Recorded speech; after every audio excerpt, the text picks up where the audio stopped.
우리 하나님께서 우리가 한 찬양과 기도 또 우리의 모든 예배 가운데 우리의 모든 예배를 기뻐 받으실 줄 믿습니다. 네, 우리 오늘부터 이제 민수기를 함께 살펴보실 건데요. 민수기 우리가 앞서 봤던 1장에서는 출애굽한 이스라엘 백성들이 각 지파별로 이 지도자를 뽑고 싸울 수 있는 장면을 세는 장면이 시작됩니다.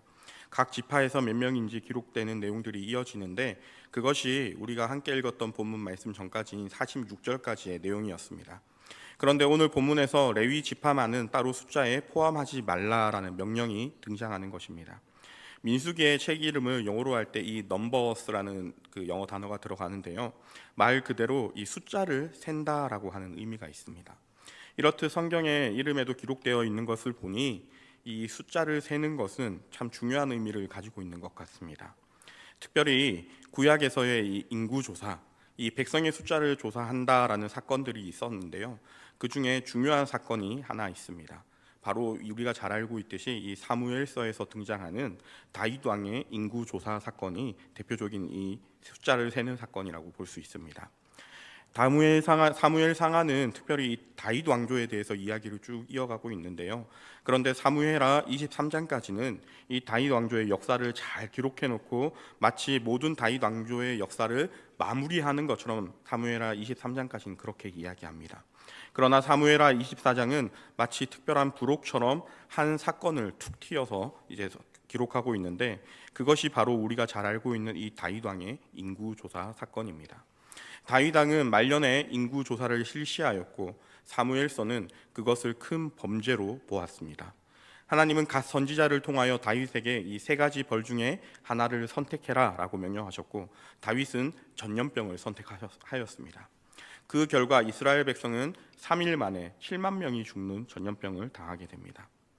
그런데 이 사건은 우리가 오늘 읽은 이 본문의 레위인의 인구 계수라는 측면에서 함께 생각해 볼 부분이 많이 있는 것 같습니다. 우리 사무엘하 24장 1절의 말씀을 함께 읽어보겠습니다. 사무엘하 24장 1절의 말씀입니다.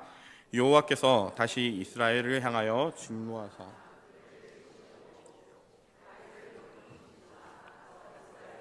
유다의 인구를 조사하라 하신지라. 사랑하는 성도 여러분, 오늘 이 말씀을 보시면 하나님이 다윗을 격동시켰다라고 이야기합니다. 여기서 이 격동시켰다라는 말은 히브리어로 수트라라고 하는데 이 부추기다라는 뜻을 가지고 있습니다. 하나님께서 이 다윗을 부추기셨다라는 것입니다. 그리고 다윗이 그 부추김의 인구 조사를 실시하니 그것을 벌하셨다라고 말씀하시는 것이죠. 다윗의 인구조사는 사무엘서는 명백히 죄라고 규정하고 있습니다. 그리고 그 죄 때문에 이 다윗 왕의 실수 하나 때문에 이스라엘 백성 7만 명이 죽었습니다. 그런데 그 7만 명이 죽는 사건을 하나님께서 부추기셨다라고 이야기하고 있는 것이죠. 사랑하는 성도 여러분, 조금 이상하지 않습니까? 우리가 알고 있는 하나님은 사랑의 하나님, 인자의 하나님, 또 인애의 하나님, 그 사랑이 참 많으신 하나님이신데 오늘 하나님이 이 인구조사를 기뻐하지 않으신 것은 물론이와 그것 때문에 7만 명을 죽이셨는데 이 다윗 왕을 하나님께서 부추기셨다라고 성경은 기록하고 있다는 것입니다. 그리고 다윗은 사무엘하 24장 10절에 이렇게 후회하고 있는데요. 다윗은 백성을 조사한 후에 그의 마음에 자책하고 다윗이 여호와께 아뢰되 내가 이 일을 행함으로 큰 죄를 범하였나이다 라고 고백하는 장면을 우리가 볼 수 있습니다. 다윗도 자신의 죄가 있었음을 깨달았다는 것입니다. 그런데 사랑하는 성도 여러분, 잘 생각해 보시면 이 한 사람의 지도자가 잘못했다고 해서 하나님께서 그 백성 7만 명을 죽이시는 것은 너무 좀 잔혹하신 거 아닐까라는 생각을 가져보게 됩니다. 이스라엘 백성은 단지 잘못된 지도자를 만나서 그런 7만 명이 죽는 전염병을 겪었던 것일까요? 다시 한번 사무엘하 24장 1절을 함께 읽어보겠습니다. 여호와께서 다시 이스라엘을 향하여 진노하사 그들을 치시려고 다윗을 격동시키사. 이 다윗의 인구조사의 시작을 살펴보니 지금 하나님께서 이스라엘을 향하여 진노하셨다라는 표현을 쓰고 있습니다. 즉 이스라엘 백성이 아무 잘못이 없어서 그들에게 7만 명이 죽는 벌이 떨어진 것이 아니라는 것입니다. 단지 다윗의 인구조사 때문에 7만 명이 죽는 전염병이 그들에게 주어진 것이 아니라 이스라엘 백성이 지금 하나님을 향하여 무언가 잘못했다라고 성경은 표현하고 있다는 것입니다.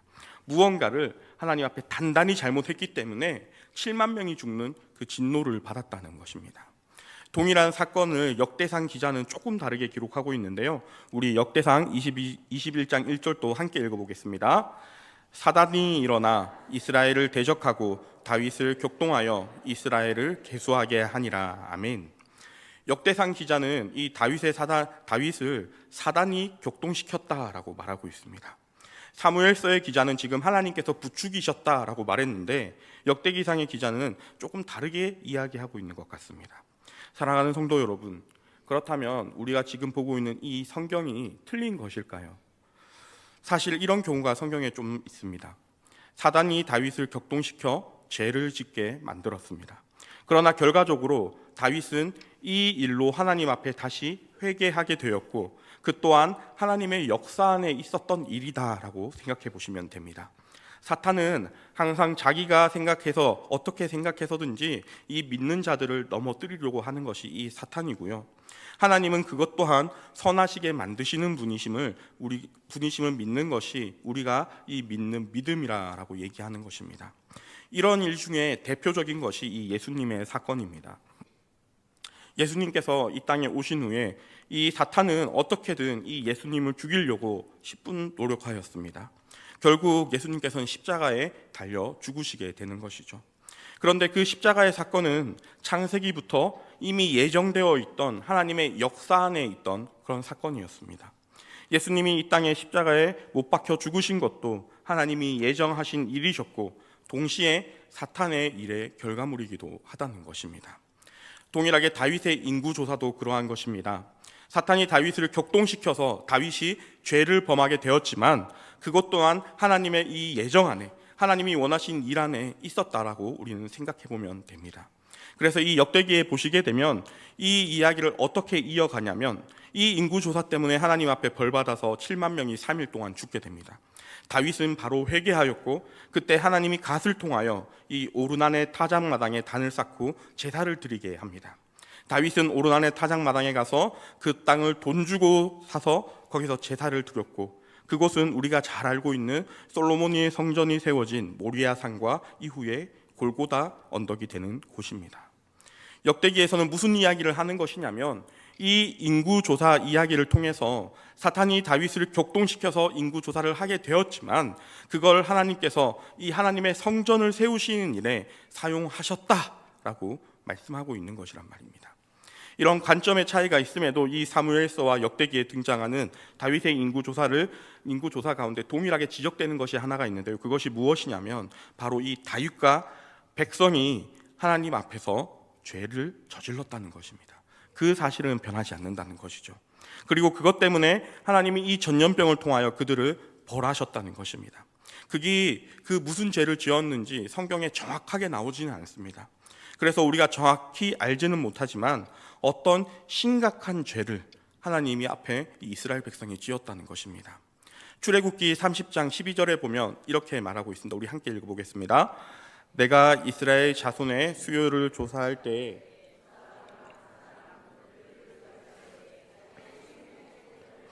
여호와께 드릴지니 이는 그들을 계수할 때 그들 중에 질병이 없게 하려 함이라. 아멘.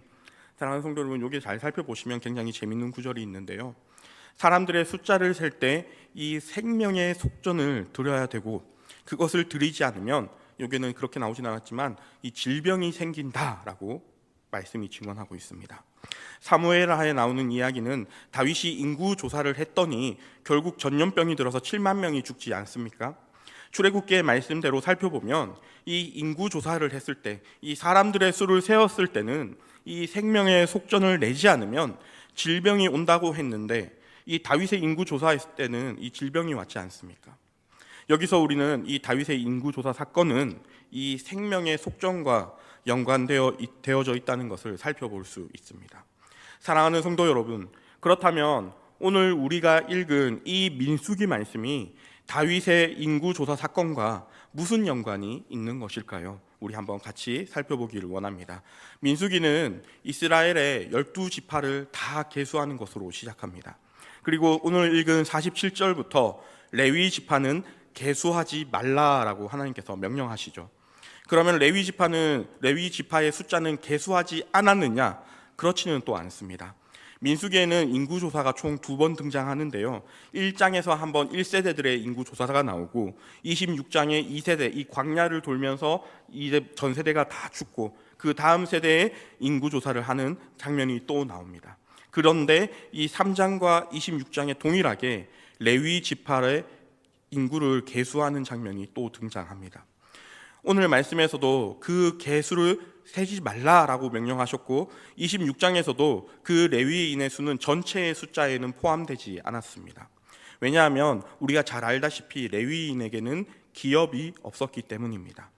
그들에게는 약속의 땅에서 분배받을 땅이 없었기 때문에 굳이 2차에서도 그들의 숫자를 세지 않았던 것입니다. 약속의 땅에 들어갔을 때 그 약속의 땅을 어떻게 분배할 것인가를 놓고 하나님이 행하신 것이 이 인구조사였는데 레위 지파는 그 땅에서 받을 것이 없었기 때문에 인구조사에 포함을 시키지 않았다는 것이죠. 그렇다면 3장과 26장에 등장하는 레위인의 이 계수는 어떤 의미에서 그 계수를 시행한 것일까요? 이것은 레위인의 계수가 시작되는 3장 12절과 13절의 그 이유가 나옵니다. 우리 말씀이 조금 긴데요. 우리 집중력 있게 함께 읽어보겠습니다. 보라, 내가 이스라엘 자손 중에서 레위인을 택하여 이스라엘 자손 중에 태를 열어 태어난 모든 자를 대신하게 하였은즉 레위인은 내 것이라. 처음 태어난 자는 다 내 것임은 내가 애굽 땅에서 그 처음 태어난 자를 다 죽이던 날에 이스라엘의 처음 태어난 자는 사람이나 짐승이나 다 거룩하게 구별하였음이니 그들은 내 것이 될 것이니라. 나는 여호와이니라. 아멘. 사랑하는 성도 여러분, 지금 하나님께서 무엇이라고 이야기하시냐면 이스라엘 자손 중에서 이 레위 지파는 나의 것이다 라고 이야기하는 것입니다. 이스라엘 자손 중에 태를 열어서 태어난 모든 사람들을 대신해서 그 사람들을 대신한 사람들이 이 레위인이라는 것입니다. 하나님께서 이 레위인은 내가 가지겠다라고 선언하신 것이죠. 그리고 그 가지시는 하나님의 방법, 어떻게 이 레위인을 이스라엘 대신 가질 것이냐라는 방법은 어떻게 되냐면 이 모든 이스라엘 지파의 장남들, 모든 이스라엘 지파의 장남들을 레위인 남자 한 명과 대치시켜서 그렇게 레위인을 가지겠다라고 말씀하고 계십니다. 이때 조사한 1개월 된 레위인의 남자들, 이 1개월 이상 된 레위인의 남자들의 숫자는 2만 2천 명이었습니다. 그런데 이 레위인의 남자의 수보다 이 이스라엘의 모든 지파의 장남의 수가 조금 더 많았던 것 같아요. 그래서 우리 민수기 3장 46절에 보면 이렇게 나옵니다. 이스라엘 자손의 처음 태어난 자가 레위인보다 273명이 더 많은즉 속전으로 한 사람에 5세겔씩 받되. 사랑하는 성도 여러분, 아까 레위인의 숫자가 몇 명이라고 하였는지 기억나십니까? 감사합니다. 2만 2천 명이죠. 우리 다 너무나 잘 아는 더하기인데요. 273명을 더하면 몇 명이 될까요? 22,273명이 됩니다. 네, 감사합니다. 전부 다 우리 초등학교는 다 열심히. 저 때는 어렸을 때 국민학교였는데 조금 바뀐 것 같아요. 레위인 지파의 남자의 수는 2만 2천 명이었는데 이스라엘 자손의 장남의 수는 22,273명이라는 것입니다. 사랑하는 성도 여러분, 몇 명이 차이가 나고 있습니까? 273명이 지금 차이가 나는 것이죠. 레위인의 남자의 수가 모자랐다는 것입니다. 레위인의 숫자가 모자르니 그 273명에 대해서는 1인당 5세겔로 지금 무엇을 바치라고 되어 있습니까? 속전을 바치라라고 말씀에 기록되어 있습니다. 우리가 앞에서 살펴본 이 출애굽기 30장의 말씀 기억나시죠? 인구 조사를 할 때에는 이 생명의 속전을 바치지 않으면 하나님의 진노, 이 질병이 임한다라고 하는 말씀이었습니다. 인구 조사를 하였는데 레위인은 2만 2천 명이었습니다. 전체 이스라엘의 장남의 숫자가 커버가 안 되는 이 273명에 대해서만 이 속전으로 생명의 속전을 바쳐라라고 지금 민수기에서 기록하고 있다는 것입니다. 사랑하는 성도 여러분, 그렇다면 이 레위인은 하나님의 것인데, 이 하나님 앞에서 하나님의 것이었는데 동시에 이 레위인의 역할이 무엇이었습니까? 바로 이스라엘 공동체의 생명의 속전이었다는 것입니다. 지금 이 민수기의 말씀은 단지 이 이스라엘의 숫자를 세는 것에 그치는 것이 아니라 이스라엘 공동체가 어떻게 형성되어 가는지에 대해서 잘 보여주고 있습니다. 1장에서 시작해서 각 지파별로 몇 명씩 계수하는 장면이 나오고요. 그리고 나서 오늘 읽은 본문에서부터 이 레위 지파의 숫자는 세지 말라라고 딱 명하시는 그 장면부터 2장에 넘어가서도 이 어떻게 행진할 것인가, 성막을 중심으로 어떻게 행진할 것인가의 이야기, 그리고 3장부터는 아론의 후손들에 대해서, 그 다음 제사장들이 하고 있는 이 레위 사람들이 어떻게 해야 하는가 하는 규례를 쭉 이야기하고 있습니다. 이 이야기가 8장까지 지속됩니다. 10장에서는 이 시내산 앞에서 이 모든 조직을 끝내놓고 이제 광야로 출발하는 것이 이 10장의 이야기입니다. 민수기 3장 1장부터 8장까지의 내용을 모조리 다 레위 지파에 관한 이야기라는 것입니다. 이 민수기라고 하는 책은 이스라엘의 공동체가 어떻게 형성되었는지를 보여주는 책입니다. 그런데 이 공동체의 중심에 레위 지파가 있었다는 것입니다. 이 레위 지파의 역할이 굉장히 중요했다는 것인데요. 하나님이 무엇이라고 말씀하시냐면, 지금 이 이스라엘의 백성이 다 나의 것인데 그 이스라엘 백성들을 대신해서 레위 지파를 내 곳으로 갖겠다라고 말씀하셨습니다. 무엇이냐면 이 대속의 개념이 이 레위 지파에게 있는 것입니다. 하나님께서 이스라엘 백성들을 갖겠다라는 말은 그들을 나의 백성으로 데리고 가겠다라는 것을 포함하고 있습니다. 그리고 레위 지파를 대표해서 이 레위 지파를 내가 갖는 것으로 이 전체의 공동체를 내가 하나님의 공동체로, 나의 공동체로 인정하겠다라고 말씀해 주시는 것입니다. 그러니까 지금 이스라엘은 레위 지파의 중심의 공동체인 것이고, 그걸 우리식으로 이야기하자면 예수님을 중심으로 한 신앙 공동체가 형성되었다라고 볼 수 있는 것입니다. 이 레위 지파가 바로 그 대속의 역할을 대신하는 그런 지파였던 것입니다. 사랑하는 성도 여러분, 그렇다면 다윗의 인구 조산에 무엇이 빠졌을까요? 질병을 만난 것을 보니까 이 생명의 속전이 빠진 것 같습니다. 이스라엘 백성들 중에 처음 태어난 장남의 숫자와 이 레위 지파의 남자의 숫자를 계수해서 그 생명의 속전이 맞지 않으면 그 생명의 속전만큼 몇 세겔 이렇게 내야 되는데 그것을 하지 않았다는 것이죠. 그 값을 지불하지 않았다는 것입니다. 그런데 다윗의 인구 조사를 했는데 거기에 질병이 임했습니다. 인구 조사할 때 하나님이 만들어 놓으신 규칙이 이 출애굽기에 분명히 존재하는데 대속의 사건, 이 생명의 속전이 이루어졌어야 했는데 그렇지 않았다는 것입니다. 이스라엘 공동체는 분명 거룩한 하나님의 공동체였습니다.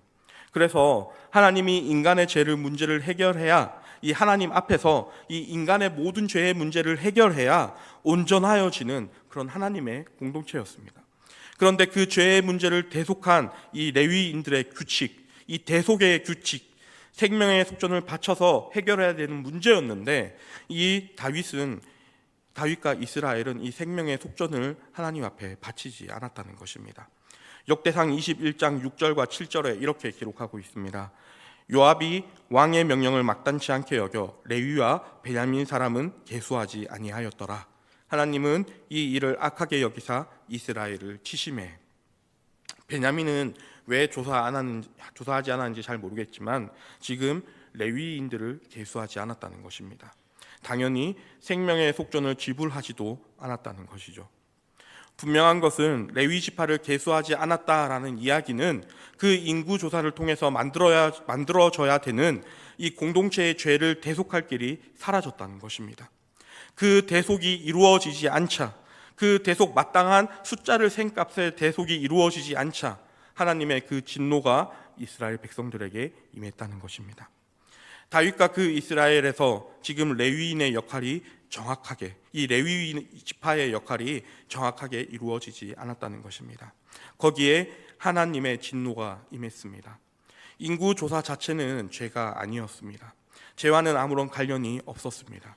그러나 이 인구 조사에서 레위인의 개수를 정확히 말하자면 이 레위 지파를 통해서 하나님이 임재하실 수 있는, 하나님이 우리를 대속해 주실 수 있는 길이 열려 있었는데 그것을 하지 않았다는 것입니다.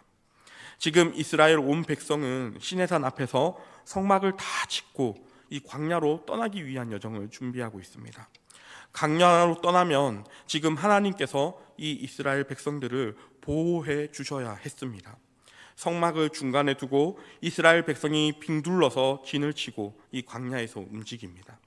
그런데 하나님께서 우리와 함께 하셔야 되는데 이스라엘 백성이 하나님을 직접 만나면 어떻게 됩니까? 죽습니다.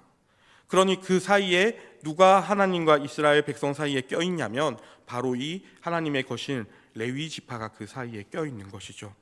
철저하게 하나님이 계시는 성막과 이스라엘 백성들을 분리시켜 놓고 그 사이에서 이 레위 지파가 완충 역할을 하고 있었던 것입니다.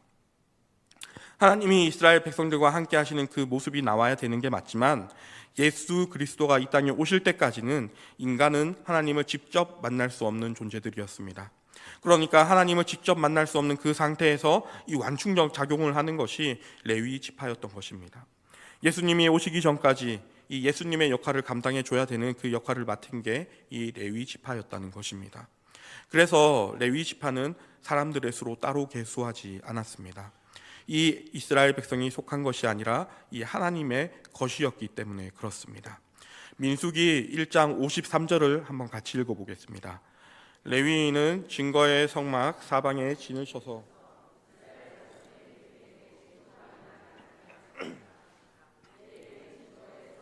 대한 책임을 지키리라 하셨습니다. 아멘. 구 둘러서 있는 이유가 하나님의 진노가 이스라엘 백성에게 임하지 않도록 막는 역할을 하고 있었다는 것입니다. 다시 정리해 보자면 하나님께서 세우시는 하나님의 공동체에는 반드시 레위 지파가 있어야 그 공동체가 성립된다는 것입니다. 다윗의 인구조사가 왜 중요했는지 아십니까? 이 신앙 공동체였던 이 하나님의 공동체였던 이스라엘 나라에서 하나님과 인간 사이의 완충지대 역할을 감당했던 제사장, 생명의 속전을 담당하는 이 대속물 레위 지파가 그 역할을 하지 못했을 때 이 하나님의 진노가 그대로 이스라엘 백성에게 임했다는 것입니다. 사랑하는 성도 여러분, 이 민수기에는 앞에서 이 1장에서 한번 인구 조사를 하고 뒤에서 2세대들의 인구 조사를 한 번 더 하게 됩니다. 앞세대가 광야에서 다 죽고 나서 두 번째 세대 인구 조사를 하는 것을 통해서 이 하나님의 진짜 공동체가 완성되어집니다. 다시 태어나는 것, 모든 세대가 죽고 앞에 있던 모든 세대가 죽고 새로운 세대가 태어나는 것, 이 거듭난 공동체가 비로소 되었다는 것입니다. 사랑하는 성도 여러분, 하나님의 공동체는 그렇습니다. 옛사람이 죽고 광야에서 죽고 거듭난 사람들의 공동체가 되는 것입니다. 레위 지파가 누구입니까? 이 제사장들의 지파였습니다. 제사장들의 지파는 하나님의 진노를 막는 역할을 했었습니다. 이스라엘이 멸망하고 신약에 와서는 예수님이 그 하나님의 진노를 막는 대제사장의 역할을 감당하셨던 것이죠. 예수님이 이 땅에 오심으로 비로소 우리에게 신앙 공동체가 완성되어질 수 있었습니다. 반대로 말한다면 이 하나님의 공동체, 신앙 공동체에는 반드시 레위 지파와 같은 예수님과 같은 그런 사람들이 필요하다는 것입니다.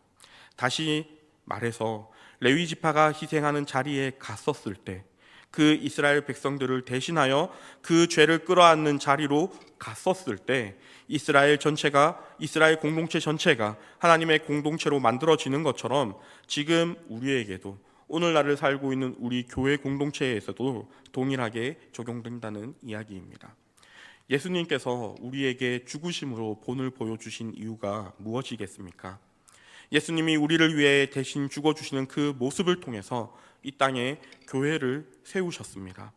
마찬가지로 우리도 지금 이 땅에 하나님의 나라, 예수 그리스도의 공동체, 교회를 바르게 세우려면 우리가 바로 하나님의 그 진노가 사람들에게 가지 않도록 막아내는 저 레위 지파의 일, 예수님께서 이미 본을 보이신 그 일을 저와 여러분이 마땅히 감당해야 된다는 소리입니다.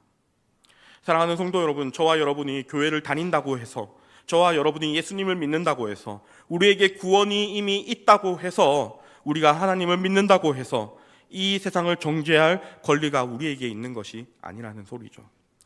이 세상을 볼 때 죄가 가득하고 많은 사람들이 하나님을 떠나고 너무나 안 좋은 이 말세가 다가오는 것 같은 이 세상, 이제 정말 혐오와 미움과 싸움과 하나님의 사랑 없음이 정말 각박하고 척박한 이 땅 가운데 그런 세상으로 우리가 그 세상을 바라보아서는 안 된다는 것입니다. 그렇게 보인다면 만일 세상이 답없이 보이고 저 세상이 저렇게 악해져 가고 우리만 살아남았네, 저 세상은 왜 저렇게 악할까라는 생각이 든다면 그것은 누구의 잘못이라는 소리입니까? 구약 성경 어디에도 이스라엘 백성의 타락이 아니라 이 블레셋 사람들의 타락 때문에, 또는 모압이 타락해서, 또는 아말렉이 타락해서 하나님이 이스라엘을 징벌하시는 경우는 없었습니다. 무슨 말이냐면 이스라엘 백성 스스로가 타락했을 때, 이스라엘이 하나님을 잊어버렸을 때 하나님께서 그 백성에게 진노를 주셨다는 것입니다. 물론 하나님께서 저 이방인들 다 멸절할 것이다, 누구를 통해서, 이 이스라엘을 통해서 저 이방인들 다 멸절시킬 것이다, 그렇게 말씀하긴 하셨어도 하나님의 모든 분노와 하나님의 진노를 받는 것은 이 이스라엘 백성들이었다는 것입니다. 그들이 하나님의 백성의 역할을 제대로 하지 못했을 때, 하나님이 우리를 이 땅에 남겨놓으시는 이유, 우리가 세상을 위해서 저 레위 지파의 일, 이 제사장의 일 감당하라고 남겨놓으셨다는 것입니다. 사랑하는 성도 여러분, 우리는 가끔 가다가 이렇게 TV를 틀다 보게 되면요, 세상에 많은 자연재해들, 많은 인사사고들이 일어나면 이런 사람들을 보게 됩니다. 예수천국, 불신지옥, 회개하라 천국이 가까웠느니라 하면서 마치 그 사고와 사건들이 그들이 예수님을 믿지 않아서 생긴 일처럼 많이 이야기하시는 분들을 보게 됩니다. 물론 그럴 수도 있습니다. 사랑하는 성도 여러분, 그렇지만 우리가 이 이스라엘 공동체의 관점으로 본다면, 우리가 이 시대에 하나님 앞에 제사장의 역할을 감당하는 사람들이라는 관점에서 이런 사건들을 바라본다면 그런 일들, 그런 인사사고들, 그런 재해들, 그런 하나님의 분노는 누구 때문에 일어나는 것이게 되겠습니까? 그들을 위해서 기도하지 못하는, 그들을 위해서 사랑하지 못하는 저와 여러분이 그 역할을 제대로 감당하지 못했을 때 하나님께서 진노하시는 것이라 볼 수 있다는 것입니다. 세상 사람들이 죄를 짓습니다. 세상 사람들이 나쁜 짓을 합니다. 그 사람들을 위해서 우리가 기꺼이 죽는 자리로 내려가는 것, 그 사람들을 손가락질하고 정죄하는 것이 아니라 우리가 죽을 자리로 내려갔을 때 그곳에 하나님의 공동체가 만들어진다는 것입니다. 그리고 그것을 이 3500년 전에 지금 하나님의 공동체 이 민수기를 통해서 우리에게 보여주시는 것입니다. 아무것도 아닌 우리를 위해 죽으신 예수님의 사랑이 그렇지 않습니까? 예수님이 우리를 위하여 죽으셨을 때 우리는 그저 이방인이었습니다. 아무것도 아닌 존재였습니다. 심지어 이스라엘 백성도 아니었습니다. 그러나 아무것도 아닌 우리를 위하여, 그저 가만히 두면 지옥으로 향해 나갈, 영원한 죽음을 향해 갈 이방인들인 우리를 위하여 예수 그리스도는 자기의 목숨을 내어 바치셨습니다. 사랑하는 성도 여러분, 저는 우리 대길교회가 이 본을 보일 수 있는 교회가 되었으면 합니다. 바로 레위 지파, 예수님이 먼저 가신 그 본을 따라서 세상을 위해서 우리가 먼저 죽는 자리로 가는, 그저 힘세고 멋지고 좀 보여지는 그런 일들에 우리가 먼저 나서는 것이 아니라 갈렙처럼 내가 여기 있나이다, 나를 보내소서 할 수 있는 저와 여러분이 되었으면 합니다. 하나님께서는 계속 우리에게 외치시고 계십니다. 이 땅을 위해서, 이 망가진 땅을 위해서 누가 이번에는 십자가를 질 것이냐? 누가 이 땅을 위해서 목숨을 내놓을래? 누가 나를 위해 나의 이름을 들고 그들에게 갈 것이냐? 사랑하는 성도 여러분, 그 외침 속에 우리 교회가 있다는 것을 기억하시기 바랍니다. 내가 여기 있습니다 라고 말을 할 때에 레위 지파의 역할이 그러했던 것처럼, 대제사장인 예수님께서 그러하셨던 것처럼 하나님의 진노를 막고 하나님의 말씀을 전하며 하나님의 사랑을 이 세상에 전해줄 수 있는 우리 교회 공동체가 되었으면 합니다. 오늘 저와 여러분이 그 공동체를 함께 세워나가시는 귀한 레위 지파, 또 예수님의 제자들 되는 그런 귀한 대길교회 되길 간절히 바라고 축복합니다. 기도하겠습니다. 참 사랑이 많으신 하나님 아버지, 너무나 감사합니다. 우리가 매일매일의 삶을 살다가 이렇게 또 하나님의 말씀을 듣기 위해 한자리에 모여 찬양하고 기도하고 하나님 앞에 말씀을 들었습니다. 하나님 아버지, 우리 귀한 공동체가 하나님의 말씀에 순종할 수 있는 그런 공동체 될 수 있도록 도와주시고, 하나님이 아버지 이스라엘 공동체를 만드실 때 레위 지파에게, 또 하나님이 우리를 위하여 예수님에게 내려셨던 그 사명처럼 우리도 세상과 하나님 사이에서 하나님의 사랑을 그들에게 전해줄 수 있고 하나님의 진노를 막을 수 있는 그런 전달자들 될 수 있도록 주님 도와주십시오. 우리 교회가 그 사명을 감당하며 세상을 향해 나아갔을 때 하나님의 이름이 영광 받으시는 것을 믿습니다. 하나님, 우리에게 그런 힘과 능력, 지혜 주시길 소망하며 예수 그리스도의 이름으로 기도드렸습니다. 아멘.